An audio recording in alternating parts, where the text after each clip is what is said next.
Acá metían ahora para Cayo Delgado, está habilitado. Palermo para área, Chelo habilitado, gol de Palermo. ¡Gol!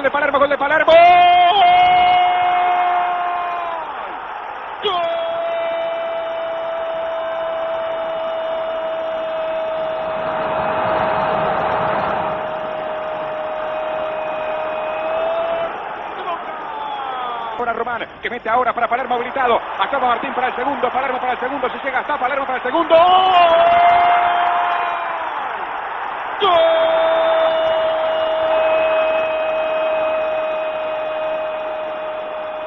C'est grâce à ce doublé de Martín Palermo que le club de Boca Juniors s'est retrouvé sur le toit du monde. En battant le mastodonte européen du Real Madrid, Carlos Bianchi et ses hommes ont frappé fort. Si fort que nous sommes obligés aujourd'hui de revenir sur cette période brillante du club argentin, ne serait-ce d'ailleurs que pour nous replonger dans la magie de Riquelme. Les libéraux. Le podcast qui revient sur le football de notre enfance. Et pour m'accompagner dans ce podcast, j'ai Raphaël. Salut les gars. Johan. Buenas tardes a todos. Hola todos. Et Damaz. Bonsoir à tous. Un podcast qui ne commence pas en langue étrangère avec Johan, c'est pas un podcast des libéraux, n'est-ce pas, messieurs? Impossible. ça commence à devenir un classique. Oh là là. Un classique comme... J'espère qu'on n'abordera pas la Chine par contre. Hein. Ça va surtout qu'on n'a rien à dire sur ce salaud. Il y a trop. Alors, on essaiera de comprendre comment on dit salaud en chinois. Oh, mais ils n'aiment pas le foot, ces gens-là. Contrairement aux Argentins. Reda. Les Argentins dont on va parler aujourd'hui, qui nous ont émerveillés, et notamment du côté de Boca Juniors, le club qui est si cher à Johan, n'est-ce pas? Oh là là. Non, plutôt à Raphaël. On en est très loin. Ouais, plutôt mon club. D'ailleurs, j'ai le maillot de l'année 2001 chez moi. Un très beau maillot. Hein. Mais qu'est-ce que tu n'as pas chez toi en fait, Raphaël? Qu'est-ce que tu n'as pas? Qu'est-ce que tu n'as pas à ton actif? Si tu savais. Si tu savais, mon ami. À part la modestie, qu'est-ce que tu n'as pas? Il a raison de parler de ces trésors qu'il a à la maison. Hein. Ça vaut une fortune. Ça vaut une fortune. Pourquoi? Parce que c'est un maillot qui date d'une époque où Boca Juniors a marché sur l'Argentine, sur l'Amérique du Sud et sur le monde. Et donc, avant que cette histoire ne commence, on va essayer d'aller au tout début avec le contexte d'arrivée de Carlos Bianchi, donc à la tête d'un Boca qui est en berne. Hein. Damas, c'est une Argentine qui est dominée dans les années 90, j'entends, en premier lieu par River et aussi par Vélez d'un certain Carlos Bianchi. Absolument. River domine concrètement sur les années 90. Concrètement, Boca ne gagne plus de titre depuis 1992. Et il faut pas oublier que 97, il y a le départ de Maradona qui va causer également une grande perte dans le cœur de Boca la pauvre, c'est comme ça qu'on l'appelle, qui va même marquer plusieurs personnes, notamment les larmes d'un jeune homme qui a sans doute mon âge aujourd'hui. J'oublierai jamais ce documentaire par rapport au départ de Diego Armando Maradona qui prend sa retraite, et donc Boca doit aller sur un nouvel élan, doit maintenant amener un nouveau vent de fraîcheur pour mettre en place une concurrence par rapport à River Plate et surtout Vélez, le club de Vélez de Carlos Bianchi qui avait remporté la Copa Libertadores en 1994. Et son arrivée justement à Carlos Bianchi est assez particulière parce qu'en Italie, il s'est permis de faire certaines choses à certains joueurs majeurs, Francesco Totti, que mes collègues vont bien développer. Et donc son arrivée, juillet 98, je crois, à Boca. Ça, ouais. Et donc figure d'espoir, parce que il va relancer en effet une génération qui va concrètement nous charmer. Et en première place, Riquelme et Raphaël. Oui, ce qui est intéressant, moi aussi je vais te lancer Raphaël, c'est que la Roma, c'était déjà il y a 1 an et demi ou 2 ans avant Boca Juniors. Ça veut dire qu'en fait, Carlos Bianchi, il a une vraie réputation en Argentine. Ouais, c'est ça. Et en fait, avant de prendre Vélez, il avait entraîné en France, notamment à Nice, et il avait laissé même 3 ans d'écart entre la fin de son expérience et sa nouvelle expérience à Vélez.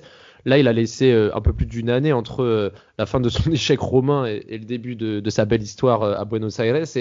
Et au final, sa tactique a été payante. Et comme on l'a vu, et on l'évoquera par la suite, notamment avec son nouvel échec européen à Madrid, ouais, c'est ça, l'Atlético. En fait, il était fait pour ce football passion, ce football porté vers l'avant, où peut-être que l'aspect, on va dire, calcul, tactique, etc., était un peu mis de côté par rapport à ses convictions qu'il avait en tant que joueur, un serial buteur qu'il était, c'est-à-dire de jouer vers l'avant et faire briller les talents offensifs. Vous avez cité notamment Riquelme, Palermo, Schelotto, ou même des défenseurs offensifs comme Ibarra. Ibarra. Bah oui, parce que le groupe qu'il retrouve du côté de Boca, Yohan, c'est un groupe qui est extrêmement talentueux. Alors, il y a les joueurs d'expérience qu'on connaît assez au pays, les Diego Caña, Oscar Cordoba, Rodolfo Araujo. Et puis, il y a les petits jeunes qu'on connaît pas forcément, mais qu'on va apprendre à connaître. Riquelme, Palermo, Samuel, Exactement. Colocini qui est dans les jeunes encore, mais... Ouais. Non, c'est ça. Mais après, concernant Cordoba, il arrive en 98. Cordoba, il arrive en 98. C'est ça. Justement, moi, je trouve que c'est ce mercato en 98 qui met les bases du grand Boca Junior. Il y a Cordoba qui vient, il y a Norberto Solano, il y a Palermo, il y a Jorge, le El Patron Bermudez, il y a Guillermo et Gustavo Barros Queloto et surtout Walter Samuel et aussi le petit chouchou de la Coupe du Monde 98 mexicain Luis Hernandez qui arrive. Hernandez, ouais. Donc, Oui, Hernandez. Honnêtement, c'est vraiment une équipe. Il est en train de se créer une équipe assez compétitive. Et puis il y a aussi Mauricio Serna qui sera très important au milieu de terrain. Ah oui. Qui arrivera aussi. Le Colombien là. Le Ouais. Colombien. Ouais, c'est ça, le petit chauve là. Donc non, non, franchement, il a réussi à monter une équipe qui était vraiment assez intéressante.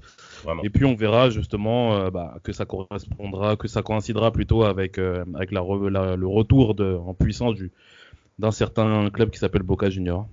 Bah justement, tout à l'heure le disait Raphaël, on va s'y intéresser maintenant sur la méthode Bianchi. Donc l'expérience de joueur qu'il avait, qui est très influente sur sa manière de concevoir le football en tant que coach, c'est l'avant avant tout, et surtout c'est laisser exprimer les talents offensifs, c'est presque sans leur donner de consignes. À partir du moment où vous êtes dans les 30 mètres de l'adversaire, vous faites ce que vous voulez. Et de l'autre côté, on se préserve avec un sens du sacrifice de l'ensemble du collectif, et c'est ça qu'il a insufflé, Raphaël, à son équipe. C'est ça qu'il a insufflé, et puis lui il jouait souvent en 4-4 de losange, avec notamment les trois milieux de terrain, Schelotto, il y avait Marchand, Traverso et numéro 10, Juan Román Riquelme, qui est l'une de mes des idoles d'enfance. Et en fait, il faisait même participer au jeu offensif. Alors à l'époque, c'était pas trop la mode de faire participer les latéraux sur les actions offensives. On voit Arrua Barrena qui va être multiples fois décisif lors des matchs couperets de Copa Libertadores notamment. Et quand vous voyez les matchs et quand vous voyez les temps forts même des matchs de Boca Junior, vous voyez des joueurs comme Riquelme qui a vraiment les clés et qui est vraiment le chef d'orchestre des attaques, et tu le vois à gauche, à droite. Il avait une certaine liberté et ça se ressentait. Ouais. Et en fait, ça transpirait justement les autres à aspirer vers l'avant. Et c'était à l'époque où il y avait encore ce fameux poste de numéro 10 qui n'existe plus vraiment aujourd'hui. Et c'est ce qui faisait le charme de cette équipe et qui a été retranscrit dans sa première saison notamment. On va y revenir avec une saison à une seule défaite, tout simplement incroyable. Alors oui, il le disait tout à l'heure aussi, Damas, le club n'était plus champion depuis 1992, et là il gagne l'ouverture 98, la fermeture 99, l'ouverture 2000, l'Argentine c'est dans la poche. C'est incroyable, Damas. En effet, c'est dans la poche, mais surtout ce qui est intéressant, moi j'aimerais mentionner un certain souvenir d'enfance, très cher auditeur, est-ce que vous vous souvenez de la chaîne Pathé Sport? J'avais Canal Satellite. Mes parents ont Ah, t'as pas connu. Mes parents ont acquis Canal Satellite à la maison. Donc, pour nous, à l'époque, c'était quelque chose d'incroyable. Ils avaient les droits, non, des championnats argentins, c'est pas ça? Exactement. Pathé Sport diffusait les matchs de Lanús, Independiente, Racing et donc Boca Junior également. Et c'est à ce moment-là où j'ai commencé à connaître le football argentin. Et quand j'ai vu la manière avec laquelle les Argentins jouent au football, merde! Mais c'était tellement agréable à regarder. Mais oui! Mais Damas, je sais pas si tu te rappelles, à cette époque-là, rappelle-toi, à cette époque-là, dans des magasins comme Decathlon, on vendait le maillot du Boca Junior. Bien sûr. On vendait le maillot dans les magasins en France, on vendait le maillot de Boca Junior. Et pour te dire, même moi, je ne savais même pas c'était quelle équipe en fait. Exact. Je vois du bleu avec du jaune, etc. Et moi, la première fois que j'ai vu le maillot de Boca Juniors, c'était en 2001. Je pensais que c'était celui d'Alaves, pour vous dire. Oh là là là là là. C'était les prémices du marketing version Boca, et on y reviendra par la suite. Mais c'est vrai que c'est un club qui a une ferveur populaire, mais qui a aussi un standing un peu marketing et qui a une grosse communauté de supporters dans les quatre coins de la planète. Dans les quatre coins de la planète, jusqu'à Tokyo justement. Et par rapport au football pur même de Boca qu'a mené au cours de ces 98-2000, avant les titres, on va dire continentaux et mondiaux, ce qui est même incroyable, c'est que il faut mentionner que Carlos Bianchi est l'un des derniers coachs qui va mettre en lumière le poste de numéro 10. C'est très important qu'on puisse le mentionner au cours de cet épisode-là, parce que Juan Román Riquelme, sentimentaliste comme il est, comme un bon latin comme il est, a besoin du soutien de ses coachs, mais également des hommes importants du vestiaire. Et ça s'est vu au cours des matchs clés qu'a mené Boca justement, et notamment les clubs brésiliens qui vont beaucoup souffrir face à Boca. Les clubs argentins. Les clubs argentins. Quart de finale, le 3-0 contre le River, et le match mais quel incroyable. Oh là là, ils sont premier but, sa galette pour Delgado. Alors justement, là, Raphaël est parti sur la Copa Libertadores 2000, hein, fort. Non, mais on va y revenir maintenant parce qu'à partir du moment où on a marché sur l'Argentine, là on va marcher sur l'Amérique du Sud, et notamment dans les phases de groupe, Boca fait partie des équipes qui possèdent la meilleure attaque, et puis en phase finale ça continue. Il y a la victoire notamment 5-2 contre El Nacional en huitième, le 3-0 contre River en quart, le 4-1 contre Américain en demi-finale. Raphaël, je sais pas de mots. Non, mais en fait le Boca à ce moment-là, c'était pas une équipe qui gagnait, c'était une équipe qui terrasser ses adversaires avec la manière. Et franchement, c'était vraiment beau à voir. Et jusqu'à ce que, même dans les matchs coup près, où on le verra par la suite, le Boca aura beaucoup de déchéances qui vont se terminer au tir au but. Mais à cette période-là, même les gros matchs contre les gros adversaires, il les torpillait. Et que ce soit quart de finale. Bon, c'est vrai que la demi-finale, on y reviendra en 2000. La demi-finale, ils ont quand même eu chaud au match retour parce qu'ils ont changé de remontada. Et merci à, comment il s'appelle, à Samuel qui sauve son équipe de la tête. Mais en tout cas, à part cette petite entorse, Boca maîtrisait vraiment ses sujets à chaque fois. La victoire finale, c'est contre le Palmeiras de Scolari, donc c'est vraiment pas du tout une grosse équipe. Hein. Oui. Hein. Il y avait Junior, Roque Junior, Sampaio, il y avait Alex, il y avait Asprilla. Faustino Asprilla, Faustino Asprilla.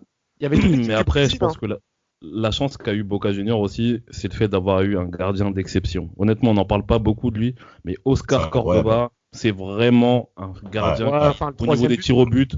Au niveau des tirs au but, c'est vraiment un expert en la matière. Ouais, mais tu mentionnes pas, Johan, tu mentionnes pas au demi-finale retour, le troisième but, il se trouve totalement sur sa sortie. Hein. Et à cause de lui, ils ont failli se faire Non, mais moi je parle surtout au niveau des tirs au but. Au niveau des tirs au but, voilà. Oscar Cordoba, ce que Oscar Cordoba fait au niveau des tirs au but en finale, notamment face à Palmeiras.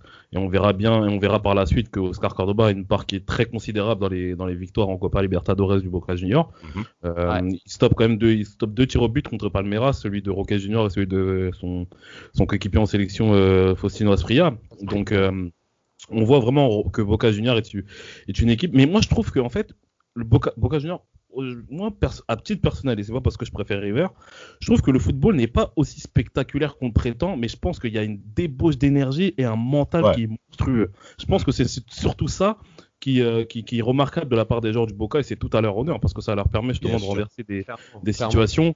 Et notamment, je trouve on en a parlé un petit peu trop vite du Super Classico en quart de finale face à River Plate. La masterclass, là, non seulement, donc il y a pour revenir dans le contexte, Boca perd 2-1 à River avec un but de Saviola et puis de Juan Pablo Angel plutôt. Mais au match retour, ce qui se passe à la Bombonera, c'est trop Riquelme fait dans ce match, ce qu'il fait à Mario Lopez. Les gars, le geste, la semelle enroulée, vous vous rappelez qu'on était émus les vidéos YouTube. Ah oui. C'est ça, c'était l'un des premiers gestes avec celui de Romario qui avait fait un peu la même en sélection, c'est semelle, petit pont arrière et qui se retourne. Et Riquelme, là où je vais mettre l'accent, c'est qu'il savait jouer dos au but entre guillemets, il jouait avec son corps dos, mais il se retournait à une vitesse et ce geste-là en témoigne parce que franchement, il faut savoir le réaliser, savoir où est l'adversaire et se retourner assez rapide. Non mais franchement, ce geste-là m'a marqué, vraiment. C'est un faux lent, Riquelme. Exactement, et surtout à ce niveau de la compétition, de réaliser de telles performances, ça prouve quand même à quel niveau était Boca Junior. Et nous-mêmes qui sommes européens, parce qu'il faut quand même redonner le contexte dans lequel on était début 2000. C'est-à-dire, on voit une équipe d'Argentine et une équipe brésilienne qui sont les deux grandes forces du continent sud-américain, ça on le sait. Mais maintenant, Voilà, c'est ça. Mais bon, de toute manière, ils sont toujours forts vu qu'ils sortent de deux victoires en Copa América 97-99, donc on connaît ça au moins côté brésilien. Mais là, on voit la surface du football interne sud-américain. Et quand on voit le niveau de jeu qu'a affiché justement Boca et ainsi que River Plate, qui était quand même intéressant avec pas mal d'émoluments qu'on va voir en Europe faire le trajet. Hein. On t'a parlé de Saviola et d'Angel. C'est que quand même, ça donne une image du football sud-américain qui pour nous dit ah ouais. En fait, ce n'est pas que les sélections en fait qui sont fortes en fait. C'est-à-dire le vivier qui est derrière est colossal. Mais à partir de quel moment, là tout à l'heure, Yoann disait que c'est vraiment à partir de 2001, il s'est rendu compte de qui était vraiment Boca Juniors. Mais l'Europe du football s'est rendu compte en battant le Real Madrid. Ouais, clairement. C'est à ce Vraiment, moment-là vraiment. qu'on a vraiment découvert qui étaient ces gens, qui était Riquelme, qui était Carlos Bianchi, le coach de Boca Juniors. C'est Bien à ce sûr. moment-là où c'est vraiment, ça a explosé aux yeux. Quel souvenir tu as de ce match, Damas? D'un Real qui joue comme des sénateurs, c'est-à-dire un Real maître de soi, qui est champion d'Europe et que je pense qui ont agi avec en étant hautain quand on observe ce match-là aujourd'hui. Le Real de Del Bosque. Del Bosque, qui avait une attitude assez hautaine, notamment en premier temps où ils ont été clairement surpris. Et surtout, moi, c'est l'une des rares fois où j'ai vu Makelele en difficulté face à un numéro 10. Jérémy aussi. Et même Jiridin Jitap, le géomètre, hein, pour saluer nos amis camerounais, on les a rarement vus, surtout en parlant de Makelele, bien entendu, dépassés concrètement par les événements. Mais moi, c'est la passe décisive de Riquelme pour la reprise Le du deuxième gauche, but. vraiment. Le deuxième Mais, but. mais, Oh là là. mais quelle passe! Mais quelle passe! C'est trop. 40 mètres! Les Oh, mecs mettent on deux buts eut en tous 10 le minutes. bas. Hein. En moins de 10 Ouais, minutes! le début de match était assez fou parce que Boca mène au bout de 6 Delgado. ou 7 minutes et Roberto Carlos qui marque juste après, il a fait entre-temps une barre transversale, mais c'est vrai que... Mais c'est ça. Et moi-même, pour continuer sur cet élan-là, sur cet élan, pardon, Raphaël, tu as mentionné le 4-4 de Losange par rapport à Boca Juniors. Beaucoup d'équipes pourraient changer la configuration parce qu'ils affrontent le Real Madrid. Non, Mais lui, là, Non, ouais. continue- Très mais intéressant là, ce que tu dis, ouais. Mais bien sûr, et il continue à rester sur ses acquis, et surtout, il fait rentrer les joueurs sur ce terrain-là avec une mentalité dans le sens qu'il faut les battre et il faut marquer rapidement. Et c'est ce qui Ouais, se passe. c'est Et Damas, Delgado dans les 15 premières minutes est intenable. Et Damas, pour rajouter une performance, parce que je tenais vraiment à en parler, c'est que il y a eu Ronaldo contre la Lazio en finale à 98 et il y a Riquelme contre le Real Madrid, parce que pour moi c'est un des premiers mythes d'une performance individuelle face à un gros adversaire que j'ai vu étant enfant. Et ce qu'il a fait à Makelele en fin de match sur le côté gauche, des râteaux, il faisait ce qu'il voulait, il faisait danser Jérémy sur la fin de match. Mais franchement, une performance comme ça, elle mériterait d'être plus exposée à la planète football, parce que Mais elle a c'est été. incroyable. Ouais, mais pas Elle a- assez, pas elle a assez, été, Ricky. pas assez, pas Alors, assez par, encore. alors, par contre, j'insiste plus sur Jérémy. Parce qu'il joue sur un poste face à face sur toute la rencontre. T'as un numéro 10 face à un numéro 6. Jérémy, c'est vrai, sur des situations de jeu où Riquelme, des fois, peut se décaler sur les côtés. Et son adversaire du soir, c'était Makelele. Et Carlos Bianchi, qui est justement l'axe de notre podcast, insiste plusieurs fois en disant ce soir, il a fait danser Makelele et le Real Madrid. C'est pour vous dire. Mais c'était une fierté même pour Bianchi. Hein. Vas-y, Mais Yoann, Riquelme, je t'en prie.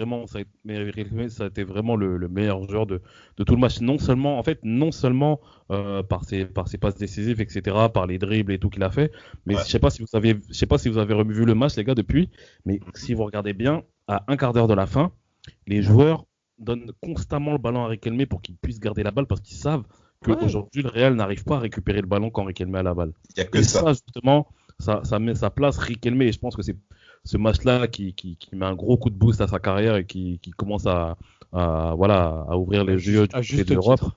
Et ouais, non, mais Riquelme, c'est ce match-là où vraiment il se révèle à la face du monde. Moi, à l'époque, j'avais pas, comme je vous l'ai dit, j'avais pas vraiment suivi ce match-là. Mais voilà, Riquelme, c'est vraiment le monsieur de cette confrontation face au Real Madrid. C'est vraiment le genre de prestation individuelle qui mérite qui mérite d'être raconté, et c'est pour ça que je suis assez fier aussi qu'on puisse proposer ce genre de sujet à nos auditeurs, parce que voilà, c'est pas quelque chose que l'on entend forcément régulièrement, et c'est d'autant plus incroyable cette période, c'est que la Copa Libertadores qui suit, elle est encore pour le River. Et là, j'ai l'impression. Alors, tout à l'heure, Yoann disait qu'effectivement, il y avait vraiment cet esprit de combativité qui ressortait davantage du côté Boca Juniors plutôt que la magie sur le terrain. Je suis assez d'accord avec lui, et je pense que c'est d'autant plus frappant sur cette Copa Libertadores qui me paraît un peu plus disputée quand même. T'en penses quoi, En Damas? effet, c'est un peu. Je sais En pas. effet, c'est un peu plus disputé, surtout surtout au niveau des demi-finales. Où là, Ouais. on voit vraiment que, surtout au niveau des demi-finales, parce que concrètement, le 8e et le quart, surtout face au Vasco de Gama, où il y a. Ouais, le 4-0, oui. Il leur met Ah, Romario, 4-0, Romario. acrobatiquement. Romario, il en pouvait plus sur le banc. Il en pouvait plus, Romario. Oh là là. Ah, mais, Raphaël, t'es bien, t'es refait. Non, mais, Reda, pour revenir à ce que tu disais tout à l'heure, moi je suis pas vraiment d'accord, parce que tu vois, par exemple, en demi-finale, quand ils rencontrent encore une fois Palmeiras, tu vois Palmeiras, l'équipe de Palmeiras, elle est pas, tu vois, ils ont gardé quelques joueurs, mais ils ont perdu beaucoup de joueurs, tu vois. Ils ont encore Arce, Tadei, Alex notamment. Et je la trouve pas meilleure que celle de l'année d'avant, tu vois.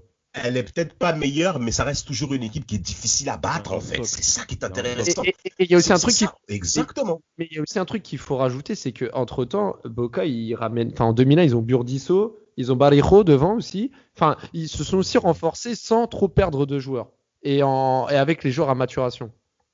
Notamment Tevez, Riquelme, Schelotto et consorts. Ils perdent Samuel aussi. Hein. Ils perdent Samuel, Rodolphe Arruabarrena. Et après, ils ont Clemente Rodriguez à gauche, tu vois. Enfin, ils ont. Ouais. Comme je vous l'ai dit, face à Palmeiras, les gars, une fois de plus, qui sauve la baraque? C'est Oscar Cordoba. C'est Oscar Cordoba qui sauve la baraque face à Palmeiras. Et moi, j'ai cette petite image aussi de la petite accolade qu'il y a avec le futur gardien champion du monde, Marcos, où Marcos, je pense qu'il le sait avant le match que ça va être difficile. Il sait que ça va être difficile. Il sait que Oscar Cordoba est capable de faire quelque chose d'énorme. Et c'est ce qu'il fait. Et c'est comme ça qu'il envoie le Boca en le finale. Match retour. Et en tout cas, le match retour.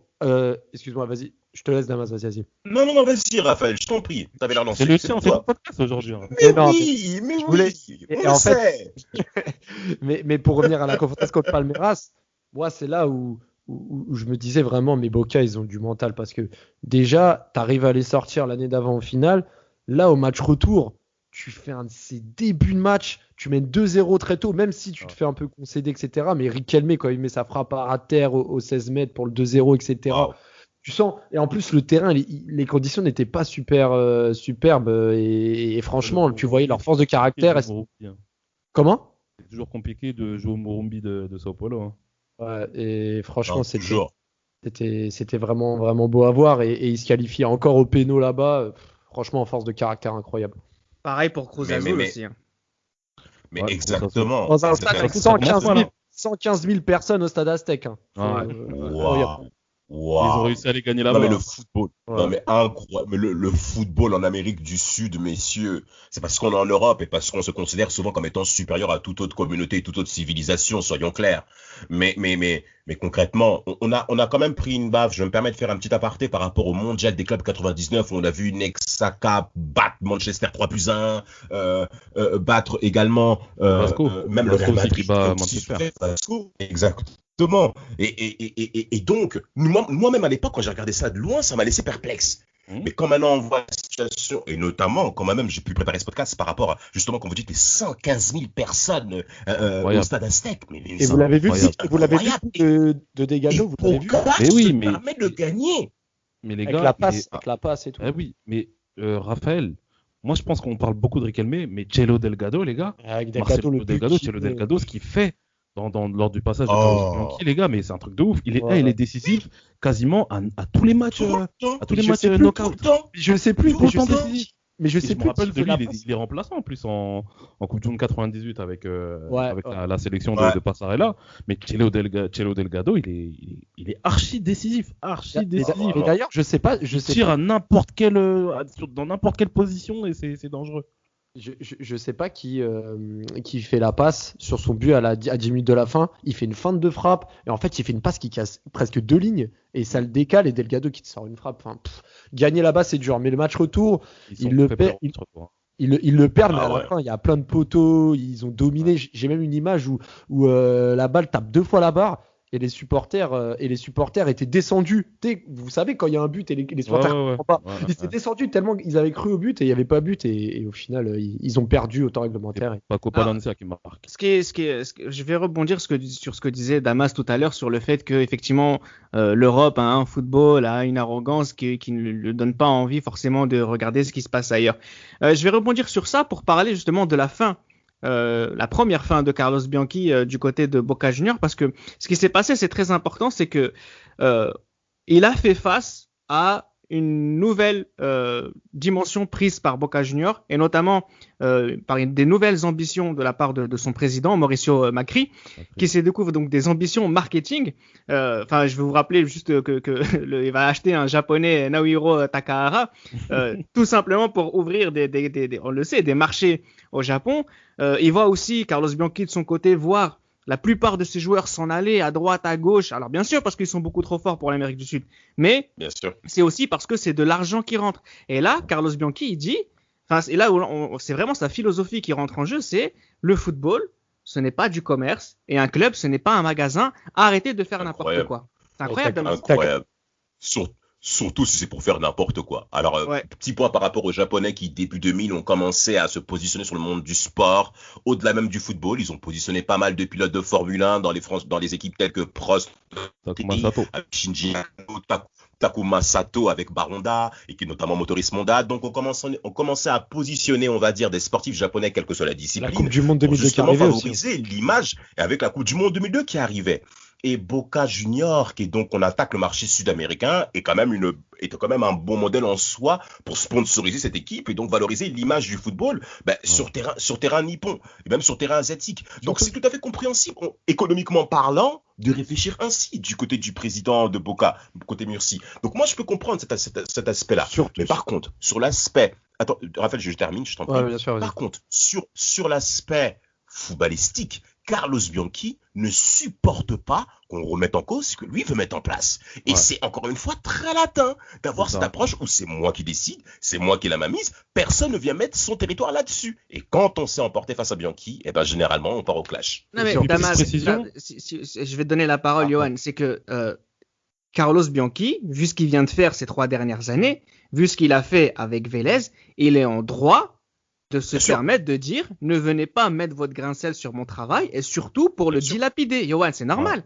Ouais, c'est normal. Après, ça fait partie de, comme a dit Damas, des caractéristiques de certains coachs sud-américains, plus particulièrement argentins. Ça me fait penser un petit peu à un certain Marcelo Bielsa, qui est exactement dans ce cas de figure. Après, concernant Naohiro Takahara, moi, ce que je voulais préciser, c'est que non seulement par rapport, non seulement ça a donné à Boca Juniors justement une visibilité au Japon, mais Naohiro Takahara, c'est aussi l'égérie de la marque Puma. C'est aussi l'égérie de la marque Puma. Naohiro Takahara, c'est l'ambassadeur de Puma en Asie. Donc je pense que ça aussi, ça a dû y jouer. D'autant plus que la coupe comme l'a dit Raphaël, la Coupe du Monde aussi va se disputer au Japon. Et puis aussi, ce qu'il faut dire. Et puis aussi, ce qu'il faut dire, c'est que Boca Juniors s'est révélé aux yeux du monde à un match qui a eu lieu au Japon. C'est ça, exactement. Donc, je pense que tout est lié à ce niveau-là. Bon, malheureusement, ça a provoqué le départ de Carlos Bianchi. Mais pour les auditeurs, si ça vous intéresse, essayez de regarder la conférence de presse mémorable entre Bianchi et Macri, qui s'invective en direct devant tous les journalistes. C'est incroyable. Non, mais après, ce qui est intéressant aussi, c'est pareil dans sa manière de voir le football, hein, quand on connaît le joueur qu'il a été, quand on connaît son amour du ballon pour les joueurs offensifs, quand on voit ce qu'il a proposé à Vélez, à Boca, quand on voit aussi qu'il a échoué dans le football européen, Raphaël, que ce soit à l'AS Roma ou par la suite à l'Atlético de Madrid, voilà, c'est comme à l'image et c'est pour ça que c'est intéressant que Johan parle de Bielsa, c'est que c'est un profil à ne pas fonctionner du côté européen. C'est un profil qui n'est pas censé fonctionner avec le football d'aujourd'hui. C'est un profil qui n'est pas censé fonctionner avec le football argent. C'est juste un profil qui aime le football et qui aime le voir bien jouer. C'est tout. S'il pouvait enlever tout l'argent du football, il serait heureux, bien sûr. Vraiment. Malheureusement, tu arrives à une ère où tu es début des années 2000, l'arrêt de Bosman, les Sud-Américains qui s'exportent de plus en plus en Europe, etc. On connaît l'histoire. Mais en fait, il était obligé de subir ça tôt ou tard. Et encore, il arrive vraiment à une période où ça commence à s'ouvrir, mais c'est pas encore comme la fin des années 2000-2010, où là vraiment, si tu as 23 ans et que tu joues encore en Amérique du Sud, c'est qu'il y a un problème. Mais ouais, c'est vrai que par la suite, il va reconnaître, on va dire, ce problème en Europe quand il va reprendre les rênes de l'Atlético. Il va rester que 6 mois pour 4 victoires en 19 matchs et il avait quand même une équipe intéressante. Il y avait El Niño, il y avait Maxi Rodriguez, Kezman, enfin bref, mais ouais. Non, Rodriguez, c'est juste pour dire que Rodriguez était encore à l'Espagnol. Non, Maxi Rodriguez était à L'Atlético. Je suis quasiment sûr. Ça me fait penser, peu importe, mais ça me fait penser à une petite remarque comme ça, Johan. C'est peut-être pour ça que Riquelme a échoué en Europe, c'est peut-être pour ça que les Bourdisso, Samuel, à un moment donné, ils nous ont déçus, quand bien même ils aient eu une grande carrière. C'est pour ça que Martin Palermo a échoué en Europe, c'est parce que ils ont été formés, entre guillemets, dans l'esprit Bianchi et que c'était que le football qui les intéressait. Écoute, c'est exactement ce que j'allais dire en fait. C'est exactement ce que j'allais dire. Je pense que le problème de ces joueurs-là, c'est qu'ils ont été façonnés à l'école Bianchi. Donc l'école justement du football plein de valeurs, plein de voilà, plein de reconnaissance, plein d'identité, etc. Donc je pense qu'ils n'étaient pas faits pour le football européen. Et c'est tout naturellement qu'on voit, comme tu l'as dit. Bon, je te trouve un petit peu dur avec Samuel, mais Non, c'est concernant ouais, Riquelme, non. Parce que Samuel, je pense au Real, mais effectivement, bien sûr, Samuel, il n'y a rien à dire, bien sûr. ouais, Bien mais sûr. je pense que voilà, les joueurs comme Riquelme, comme Rolando Schiavi, comme tous ces joueurs-là qui ont tenté un moment de leur carrière de jouer en Europe, n'ont pas vraiment réussi parce qu'il y avait cette identité-là propre à Boca Juniors, propre au football, Tout à fait. qui n'était pas un football, un football business, qu'ils n'ont pas retrouvé en fait en Europe. Et ça, malheureusement, il y a un décalage qui est total entre l'Amérique du Sud et l'Europe. On peut même dire qu'entre les pays du Sud et l'Europe exactement. Alors, ce qui est marrant, c'est que justement, cette identité est tellement forte, Boca, c'est tellement fort, et cette période 98-2001 était si forte que, 2001, pardon, a été si forte que Carlos Bianchi est revenu en 2003, et rappelle, quand il revient, il fait un triplé. Championnat d'ouverture 2003, Libertadores 2003, Coupe intercontinentale 2003. Il a vrai. Alors incroyable. là, c'est incroyable. C'est pas si étonnant que ça. Parce que là, tu vois des joueurs comme Tevez, etc., prendre de la maturité. Oui, Il y a parce qu'il y a plus personne Bata. qu'on connaît hein, aujourd'hui. Ouais. Il y a Sabon dans Syrie, il y a Ibarra Bordisso, bien sûr, mais Ouais, il y a c'est Delgado. surtout- Bon, après, il y a encore Delgado, Ouais, il y a c'est surtout Carlos Bataglia, Tevez. il y a Ibarra encore. Mais c'est vrai que Tevez, là, c'est vraiment la révélation. C'est la révélation. Tu le Tout à vois fait. arriver. Il a son premier match, si je me trompe pas, c'est en 2001. C'était encore un bébé. Et là, mine de rien, il a 19 ans, je crois, 19-20 ans. Et il a déjà une maturité dans son jeu. Tu vois, lors du quart de finale contre Cobreloa, là, je sais pas comment dire, il te met un Cobreloa. doublé. Il te met un doublé, match aller, match retour, action, but d'école, la demi-finale. Enfin, franchement, c'était vraiment n'importe quoi. Il faisait ce qu'il voulait. La finale, désolé si je saute les étapes, mais la finale contre Santos, l'ouverture du score au Brésil avec la combinaison avec. Ouais. C'était avec Delgado, je crois. Ou Ouais, non, avec c'était avec Bataglia. Il prend Bataglia, double Bataglia. jeu, Bataglia. et il reprend une touche.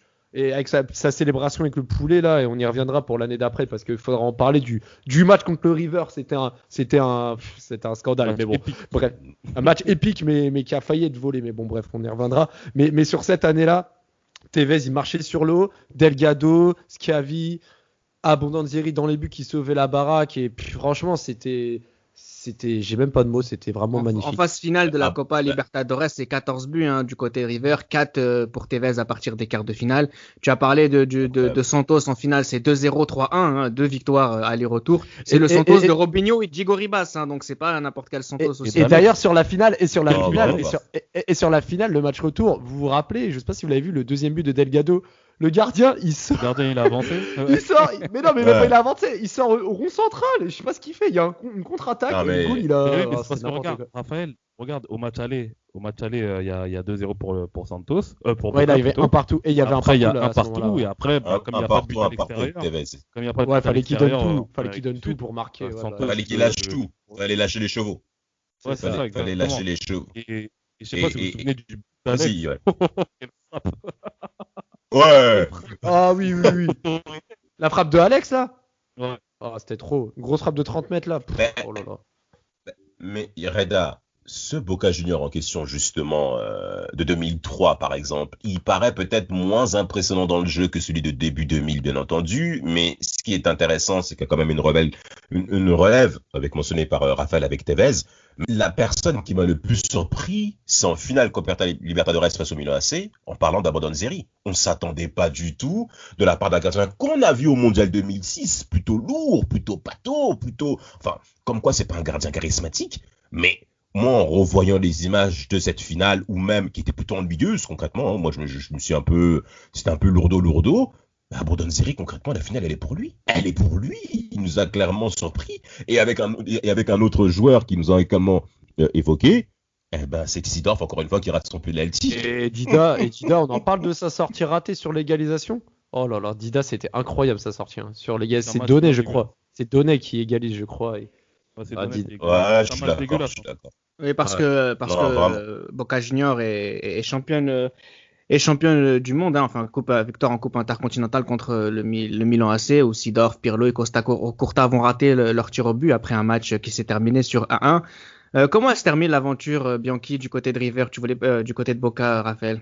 Bah, se termine avec une autre finale, hein. Une quatrième finale, une quatrième finale une quatrième finale en En 4 participations, c'est juste incroyable. En quart de finale, ils sortent, je crois, je me rappelle plus du nom. Je crois que c'est Saetano, je sais plus. Non, ça c'est ça. Ils les battent encore au penalty.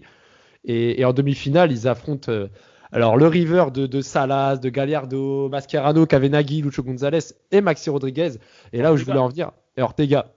Et le match aller, là où je voulais en venir, c'était que les esprits étaient déjà chauds. Parce que Gallardo, il avait pris un carton rouge parce qu'il avait griffé Abondanzieri. Moi, j'ai encore l'image d'Abondanzieri avec la marque de sang sur la joue. Et c'était Schiavi qui avait marqué sa tête au premier match. Et là, le match retour, là, il y a Vargas qui prend 2 jaunes au début de match, qui se prend un rouge. Alors déjà, ça, j'ai trouvé ça super sévère. Lucho González qui ouvre le score magnifiquement sur un magnifique but. Et quand Tevez égalise, il égalise et qui prend un rouge, enfin un deuxième jaune à cause de sa célébration.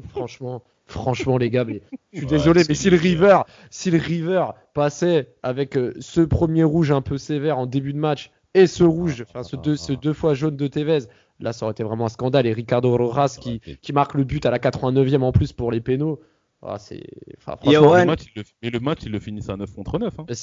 Ouais, mais c'est incroyable. Hein. S'il fallait. C'est une boucherie. Ouais, c'est une boucherie. Justement, ça ne rend pas hommage à ce qu'on a vu jusqu'à présent du Boca de Bianchi. Si tu devais garder qu'une seule chose, Johan, ce serait quoi? Un but, un joueur, un match, un souvenir? Qu'est-ce que ça t'évoque forcément? Franchement, moi, avec les recherches que j'ai fait par rapport à cet épisode-là, moi, je retiens surtout Oscar Cordoba, qui a été ultra décisif dans quasiment toutes les séances de tir au but que Boca a eu.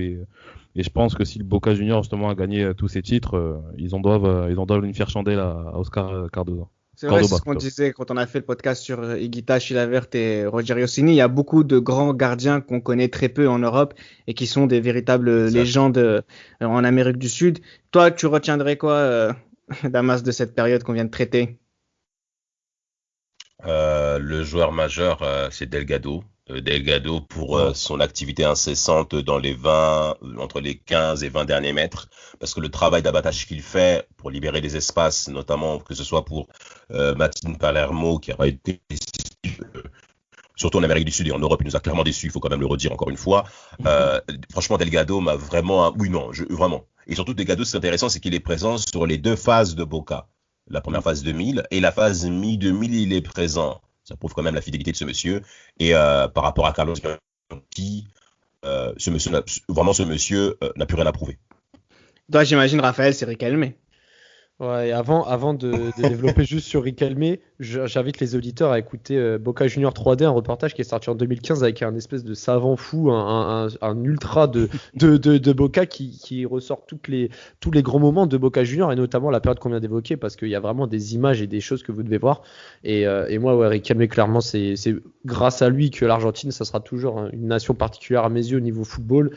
Et son match contre le Real Madrid, très franchement, ça doit être une prestation qui doit être montrée dans des écoles de football encore aujourd'hui à date d'enregistrement 2021. C'était Les Libéraux, un podcast produit par Sport Content.